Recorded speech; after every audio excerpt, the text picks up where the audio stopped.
it's been a really wild ride. But I'm an academics guy. I've never been law enforcement, but because of all the stuff going on in the world, I became a PI. I've always been interested in that, and like to find ways to collaborate with our law enforcement colleagues out there.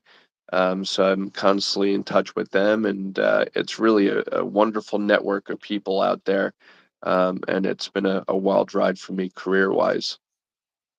Awesome. Well, thank you so much for the introduction. So I see that you have a very festive holiday sweater on. Can you tell us a little bit about it? What is it? Yeah, so it's funny because I had to well, this was drop shipped. I mean, I found out that we needed to have ugly sweaters, so I was like, I got to get one. I think a couple of mine have been in closets, so they've been tucked away. But the story behind this is I was going on a date with my now wife, and I was like trying to figure out what to wear. So I had this shirt, "You're Killing Me, Smalls," and from the Sandlot, and I wore it. And she always talks about what she remembers me wearing that day. So I was like, I saw that they had this shirt, and this is a famous saying, "You're killing me, Smalls." So I was like, that was my lucky shirt to have met my future wife. So it's like I got to wear a nice festive shirt. So yeah, this is particularly meaningful in many different ways. But love the movie. I love the saying, and it helped me along the way on my personal life as well. It's a classic. I Yeah. love it. So my 5-year-old was trying to figure out. She's still learning how to read, but she definitely said that's an ugly shirt. So I was like, that's great. All right, so it passed the test, right? Yeah, it did. It did. Awesome. So looking back on 2023, are there any notable cases that you've worked in digital forensics or incident response? It's kind of like shifted your perspective on how you're doing those investigations? Well, look, I mean, I think that both from what we're doing here internally and what's going on in the news and media, I'm always thinking, and always kind of fascinated by the fact that what we're doing every day as practitioners, we may not be on the newsworthy ones, although some of the cases we work on may be in the newspaper. There's a lot of now shift towards a focus in electronic evidence. When I was first starting the career 20 years ago, there'd be some cases I'd work on that made the news, but now you're starting to see how almost every type of matter out there has some association with electronic evidence. Right, and I think that's the key to most of the stuff. We saw some of the newsworthy stories about cryptocurrency, and I know that there was a lot of electronic evidence with that, and crypto's gained a lot of attention in recent years, not only because of the volatility of the market, but also some of the things that have been going on with the exchanges. So we see a lot of those types of cases. Um, we have cases, unfortunately, with some criminal activity, with some murders. The Murdoch case in South Carolina rings a bell. The Idaho State University cases, and a lot of the digital evidence related to those cases around mobile phones and tracking down activity, seeing how that is, become prevalent as evidence and understanding how that's used in these cases, what information we can glean from those devices now, how there's been a recent shift from law enforcement to private sector on the type of information that we can gather from mobile devices has been a tremendous game changer for the industry this year. There's always interesting things happening. My team has handled several different interesting cases this year where there's new data sources. One of the ones I always bring up is we got asked to look at a ventilator. Now, why would a digital forensics outfit, have to look at a ventilator? It was a sad situation. It was somebody who passed away, They had a home aide, and this person, was using a ventilator and was it programmed correctly that day? How was it used? How do you extract the data off of it? There are proprietary data cables that we didn't have, that we have to coordinate. There's a lot of these cases that make me always wonder, what are we doing? How do we need to address it? And how do we move past, the issues around it, how to deal with this, right? And remember, it always goes back to our fundamentals, right? I mean, I think that more importantly than anything, all the nice things that are happening in our industry with the changes and trying to be innovative, we always go back to the basics to say, how do we deal with this in a most confident way that our clients, our team members, the agencies that we're supporting all understand what we're trying to do. There's new data sources coming along all the time, interesting circumstances, and to be honest with you, that's what keeps me interested in this and makes me always question about how we need to deal with things. You have to be really quick on your feet. Investigations move very quickly a lot of the times. They take years to investigate, or litigate, I should say. And so you have to do what's really right for your clients, for the agencies that you serve, but also educate people that some of this stuff, you haven't encountered yourself. We know how to deal with it. We'll figure out a way. There's workflows, but you have to be really consultative. I talk about that all the time. And you have to realize that the landscape is constantly changing. The way that forensic science was, looked at 20 years ago is different now with the bringing in of other types of evidence types. Mitochondrial DNA, is now being reflected on a lot of cases. There, we're seeing a lot of new evidence types, mobile devices, trackable GPS devices, wearables. So it's constantly evolving for all of us, and it's how we generally, approach those cases and think about the next one, how we're going to address that. So it changes my mindset all the time. So in terms of some of the cases that you had mentioned, like the cell phone case, that Yeah. you had mentioned throughout the year, how accurate is the data that's coming off those cell phones in terms of geolocation? Because there's a couple cases that were referenced throughout the year where the defense was like, absolutely not. This is not admissible. Yeah, I mean it's always something that you have to understand what some of the limitations are, right? I think that the tools that we are using give us information, right? We don't want to just push the button and spit out the reports. Give the information to them. We have to have that human element. That human element has always got to be there so that we understand that this is just information that's being provided to us. We have to interpret it and look at it from a collaborative standpoint or corroborative standpoint on other information that we're getting off the phone and then other information that the investigators know. So, these new concepts in the private sector being able to take a full file system, right? We talk about all the great information that comes off of them. Again, what do you do with that? We're in a time right now that everybody wants as much information as possible, and if you're just giving out spreadsheets and if you're just giving out the raw data and not taking a look at that, that's really important. I've had several cases where people have come to my company and my team and said, "Hey, can you prove that I wasn't in this location? My phone is saying that I'm in Tom's River, but I'm actually in Atlantic City, New Jersey. What's going on here?" So there's a lot of the ways that this stuff can be spoofed, gets recorded, gets configured, and we really have to look at the totality of the evidence, look at the context of the evidence, the data that we're getting to interpret that. Absolutely. Yeah. So for in terms of collaborating with other people in the industry, where do you do that? So that's a really great question. because it's really interesting now.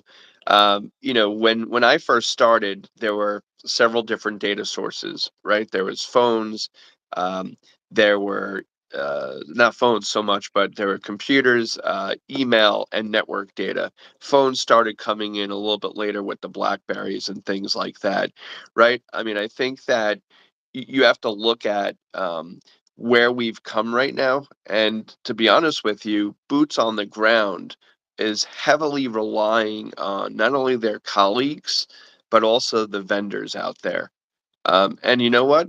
It's the vendors that pick up the phone that are there for the boots on the ground examiners that are really assets. We're not talking about collaborating, every couple months to get on the phone and, how's everybody doing? We're talking about collaborating to make sure that you have a phone call, or you have a phone number to call, or you have a chat box to get into and get real time answers. I can't tell you, there's several companies, and I can call them out, but they know who they are because I give kudos online to a lot of people that take the opportunity to go a step beyond. We all have our jobs, we're all busy, but when somebody calls you and they're out on the road, and I don't know if you can relate, but I've been on client sites doing collections at 3 o'clock in the morning, the only one in buildings in the middle of nowhere, traveling away from home, and being in a situation where I have to think on my feet. Like, the client's going to be here in 5 hours from now. I've got to return this device. What do I do? Who do I call? I don't want to speak to a voicemail because I'm not going to get a call back. But you got vendors that are doing a great job right now, knowing that there's changes in operating systems, there's changes in file systems, there's changes in the technology that are impacting the ability for us to do our work, and for us to collect information from the devices and sometimes even analyzing it. They're working so hard. I mean, you develop a product too, to keep on top of all the latest things, that there's so much energy being involved with that. Think about how much energy is involved being on the client site, having to do 10 devices now.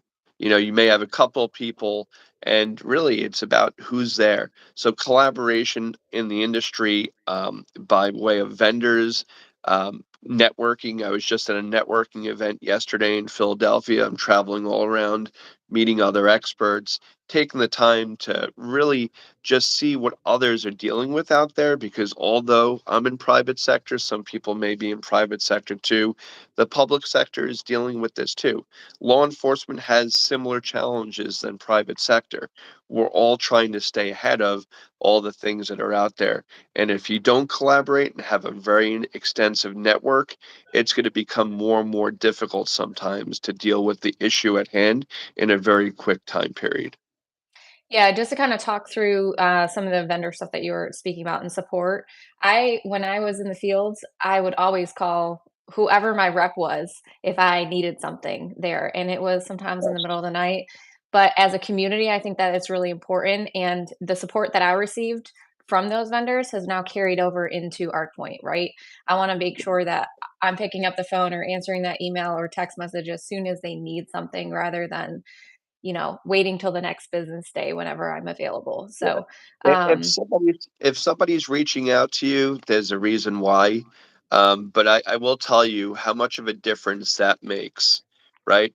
When you're helping the person boots on the ground. And I speak to a lot of vendors. I've been doing this 20, 22, 23 years, and there's always a focus in on that salesperson or the person, that you need to speak to kind of sell your product.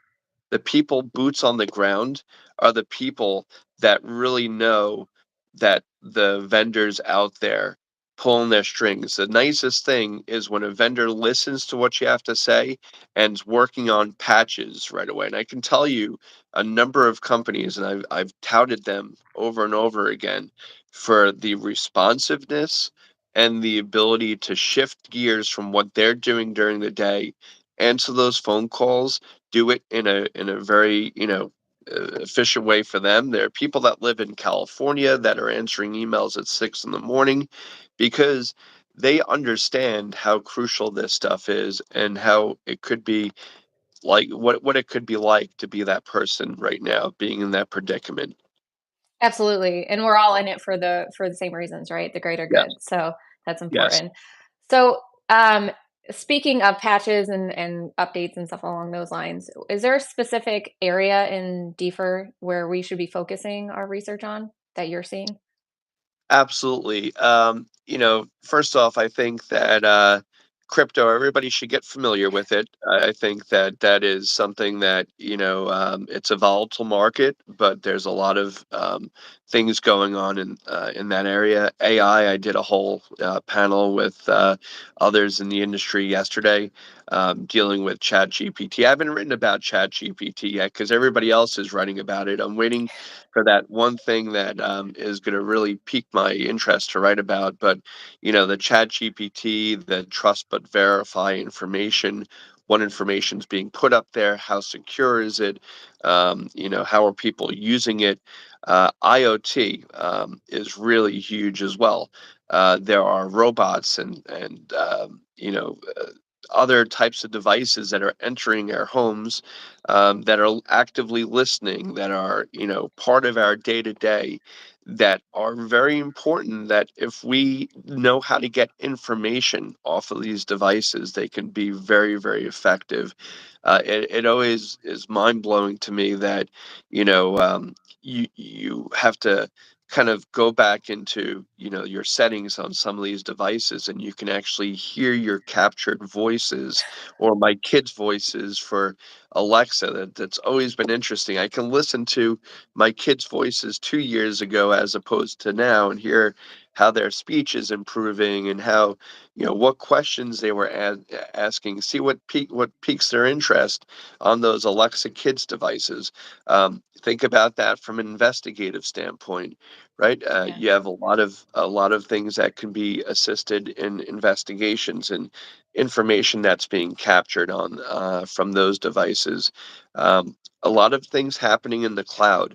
There's a lot of storage that's being put up there that's being recorded with ring doorbells. You think about all that stuff that's out there right now.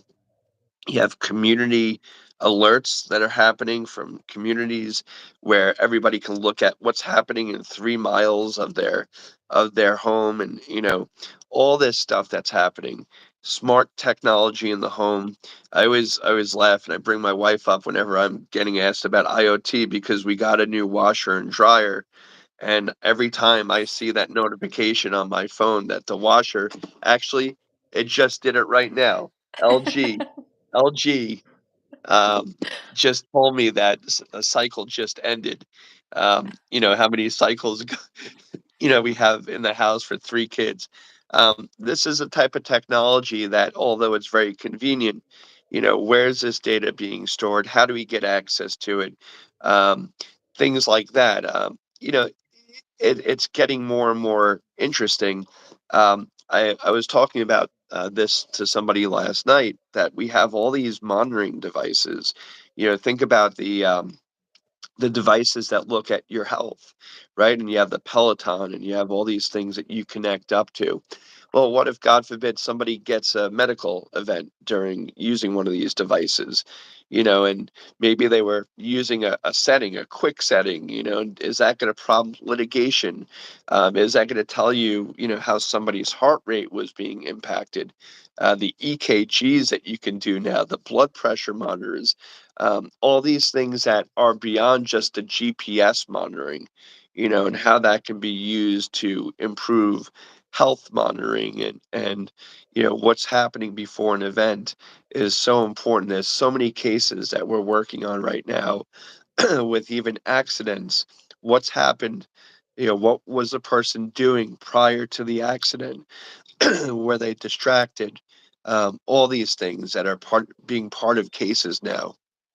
And the excuse me, and the fact that you need to have full file systems, exports to get that information, and all these things that come into play. You really need a good examiner to look at the totality of what's involved, figure out where the data is, and deal with all these complexities that are happening out there in the tech, in the tech space to bring these products to market, and they're showing up in people's homes, and how do we use it for good? So you're using, I mean, you're collaborating information across all these different devices for a lot of your casework. Yes. How do you find examiners that have that much experience coming into it? We're all learning, and the products are developing, but you really have to invest. It's a matter of taking the opportunity to invest time. Sometimes it's personal time to really Yes. find a niche area. Right when I was getting involved in this, I walked away. I trained law enforcement. I love the field, but I had to find my niche area. And actually, I was fortunate enough to develop a class on email forensics. Um, so I did like a 5-day class. So anytime anything pops up with email, I love it. So what's the latest trend going on right now is cloud attachments. So I'm constantly looking at cloud attachments and what technology is out there, what limitations we have.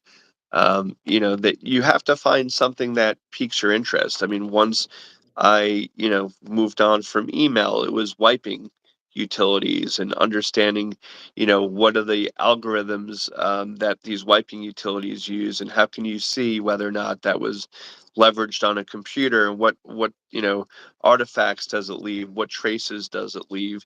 That comes from within you.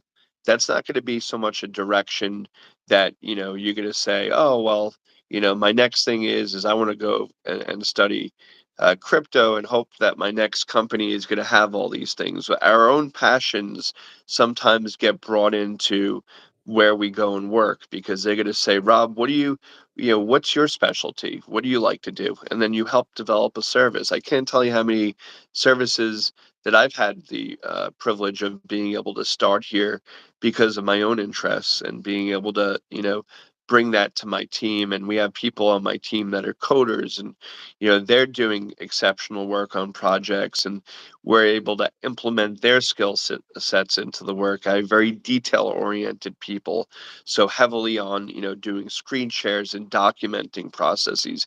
Every one of us has different skills and passions and interests, and I encourage that. I like to write, so I put a lot of stuff out there with that as well. I mean, it just depends on what's out there, to service a client with, and how to bring that to market, which we definitely encourage here at Sandline, and others where I've been, other Awesome. employers. Well, that's good. Yes, because that's like the constant continuous learning environment is just super important. And you Yes, like to write. Didn't you just release a book this year? I did, and I'm already thinking about my next one. So I've written 2 books in 2 years. uh, in between having 2 kids. Yeah, so I have 3 kids now, but I feel like every time I have a child, I come out with a book. Um, but this is just a labor of love for me. I also do a lot of work in the community for symposiums, which you are definitely a part of. So I appreciate the opportunity for you to participate with that as well. And my books are really geared towards educating people about what to expect when you get into this industry, that you have to think about. Right, there's so many scenarios that you are encountering through the course of your day to day. It's not going to be the same. I have colleagues right now from different areas of the world in my office, that when I'm talking to them and explaining processes and procedures and data sources, it's based on my experience, not so much what you're going to be able to read about in a textbook. So there were no textbooks to say, come work at, whatever shop, employer you're going to work at in the lab, and tell me, how we're going to do this. There's industry standards, but we're Mhm. all having to follow fundamental concepts and uh, think through them and figure out the best way to address it. And when I say best, it's about doing that in a defensible way. So I present defensible options to do this work. I also give you the way that which you want to start talking to people about this, because if you walk in highly technical, people will appreciate that, but they want to know that they hired the person that can get the job done for sure, but that can also get everybody, talking the same language, comfortable with the procedures, be the glue between all the people that you're encountering. That's equally as important as being the technical lead of the project. Absolutely. Yeah. So some of these technical certs and the technical degrees are important. And there was a Digital Forensics Now podcast actually had an episode about that, speaking about, what you're learning in the classroom versus practical use in the field and following the industry standards and like whatever the standard operating procedures are for your shop. So Yes. I think that's super important. Yeah, and you Um, know what? And I was going to say to that that there's a lot of educational opportunities out there, both from the professional standpoint, but also academic standpoint. And if you're learning a tool, that's terrific. It's important to understand a tool, but understanding the underlying concepts and how to use the tool yes. and what the tool's representing. I always tell people, like Outlook or Microsoft Mail or any version of an email client is doing the same thing. They're interpreting the message that you're getting and they're presenting it to you. It's the same thing as other forensic tools. They're all doing their thing in the background and presenting the information. It's up to you to interpret that and how to present it to your client, and ultimately how that's going to be presented in court, or just the deliverable that you plan to submit. Yeah. So just want to go back to you're writing a book as you have children. And now I understand why you now have this smart washer and dryer to remind you all when Yes. things are done. That would drive me insane, personally. But I don't need to know that I left my clothes in the dryer for 4 days. I don't Yeah. need to know. Yeah. So are there specific trends or anything that you think is waiting for us in the new year that we should be aware about? There's always interesting things. I think that we have to, and I had put some notes together on this because it's always changing for me, because I always follow what's out there. The one thing that I think is really interesting is vehicle forensics. What's going out, with that, especially when you're seeing these smart cars, the Teslas on the road, all these different cars that now have technology built in. My father got one of those and he keeps bragging to me that the car can pick him up, from the corner, and all these things. I haven't had the opportunity yet to see that in action with him, but all these smart cars, these smart devices are really interesting. I think that we're starting to see a lot of that technology about what happens with these devices, how they're being used, what's happening before incidents, unfortunately. And then the fact that surveillance is so much part of our society now. You go into any establishment, company, you're out in the street. I mean, I'm here in New York City. NYPD has scanners all over the place, cameras all over the place. The surveillance and the vehicle forensics is going to be something that's going to, I think, explode in the coming years, in addition to mobile. Mobile forensics is the wearables, the phones, all this stuff is going to continue to dominate the market because we're all wearing these things. There's new devices that are coming out. I mean, I remember my first time I was ever given a watch. It was years ago, and I said, "What am I going to do with this?" And it was one of those Garmin watches that was tracking somebody's you know um, fitness goals and everything else like that. And I said, "Does this thing even have a connection, to the computer?" And yeah, I mean, I was able to get the through, like, I think there was a USB port on it, right? Because we didn't have wireless chargers on these things, but like I was able to get it, and then like I see the guys running, and I see metrics on here. But the truth is that all this stuff that we're interacting with, we're leaving digital footprints. It's going to be how those digital footprints are being used. Surveillance is a big thing. I talked about the Ring doorbell. I talked about, being on store surveillance, how that all plays out, where all that information's going, yeah, all these different things. Biometrics are being a big part of that now. Being able to use your thumbprint to get into your phone and how that impacts even, public sector, when they have a suspect's phone and not having their thumbprint, but figuring that out, cracking their pin codes.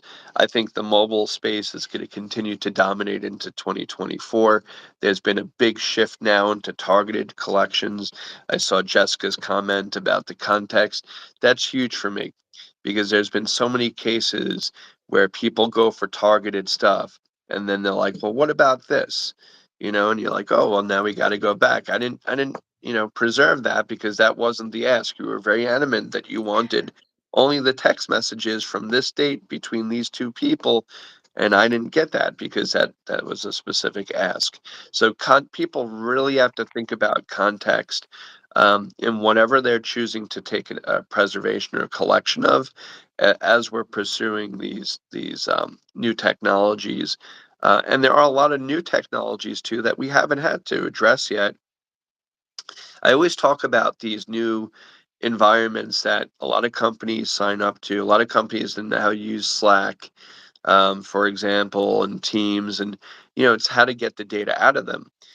So, like, you look at Slack, and you have to have a certain level of Slack to be able to export out of the environment. Well, I only got the basic level because we weren't sure if we're going to use it.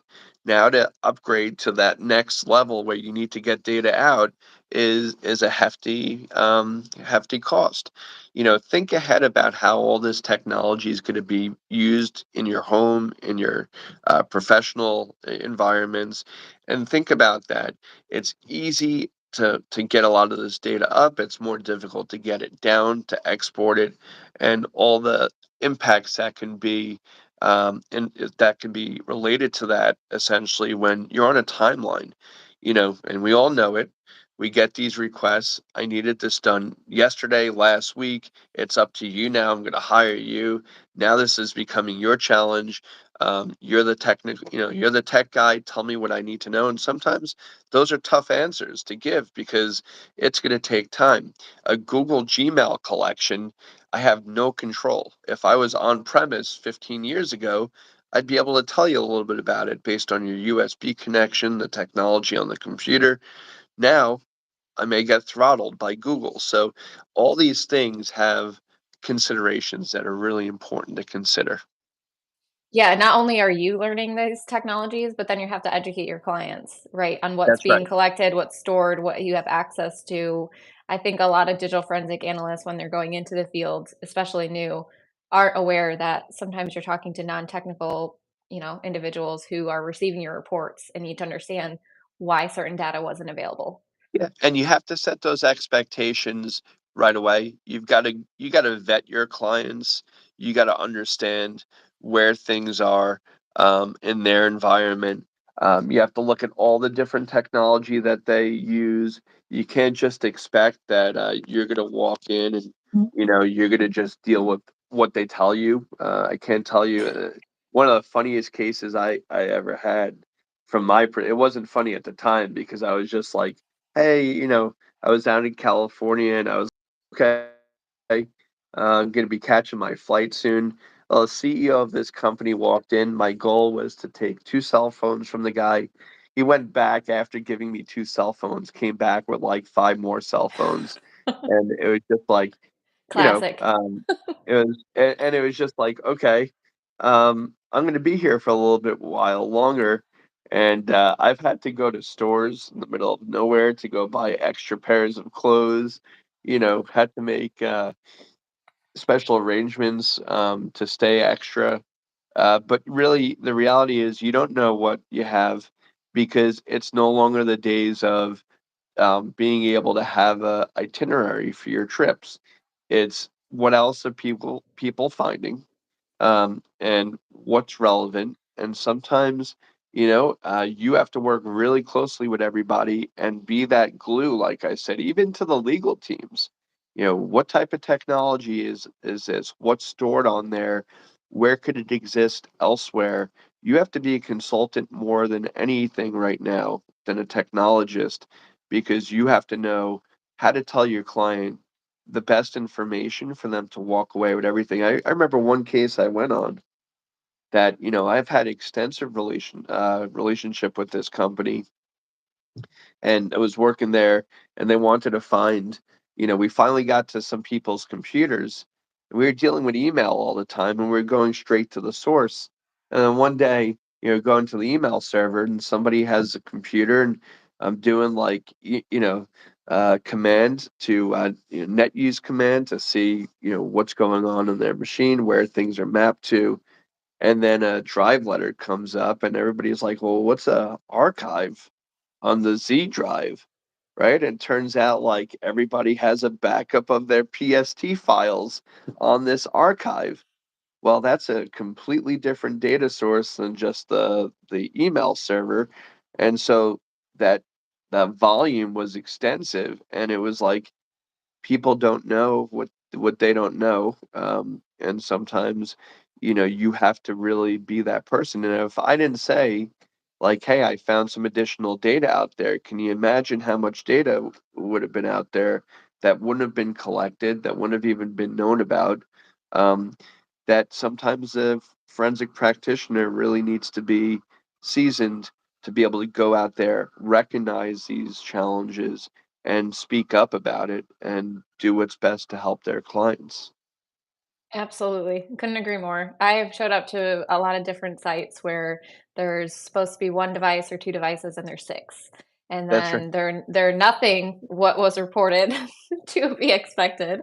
So And then you're kind of like, "Okay, well, I'm glad I brought everything," right? now if you're in the Bahamas, that's one thing. I remember this, and it was the most classic situation where we were waiting on a network server to be imaged overnight.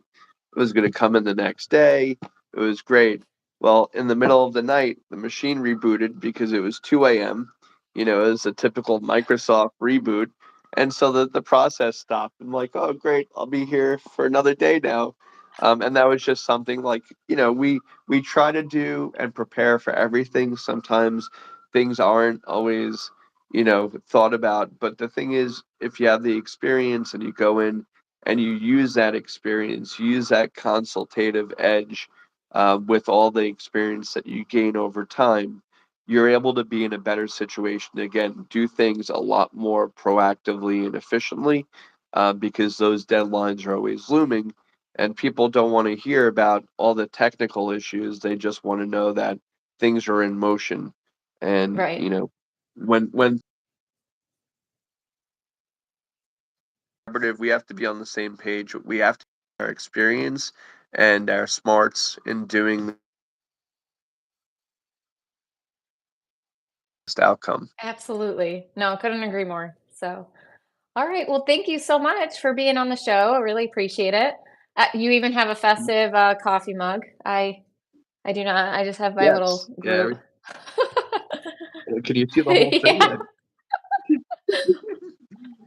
Yeah. Well, this is gonna be a classic around the house now. So, it encouraged me to get the sweater, and it was for a great event, and I really appreciate the opportunity to participate. I know you have 11 more after this. You have a lot of fascinating, really impressive lineup of guests. I'm glad that I made the cut, and anytime that I can be of any help to you and your followers and anything else, please be in touch. Absolutely, thank you. Yeah, tomorrow we actually have Heather Mahalik on the show, so There you excited about go. that too. And I'll have a different little headband. I couldn't wear 12 different ugly sweaters. It would have been Oh, yeah, my I was gonna closet does say, not need that. but it looks good. I love it. That's good stuff. Well, say hi to Oh, Heather, send my congratulations again to her, and, have a great rest of your series. all right, thank you so much, and thank you for everyone who's joined us today. Appreciate it. Take care. Excellent. Thanks, everybody. Happy holidays. Bye. Bye.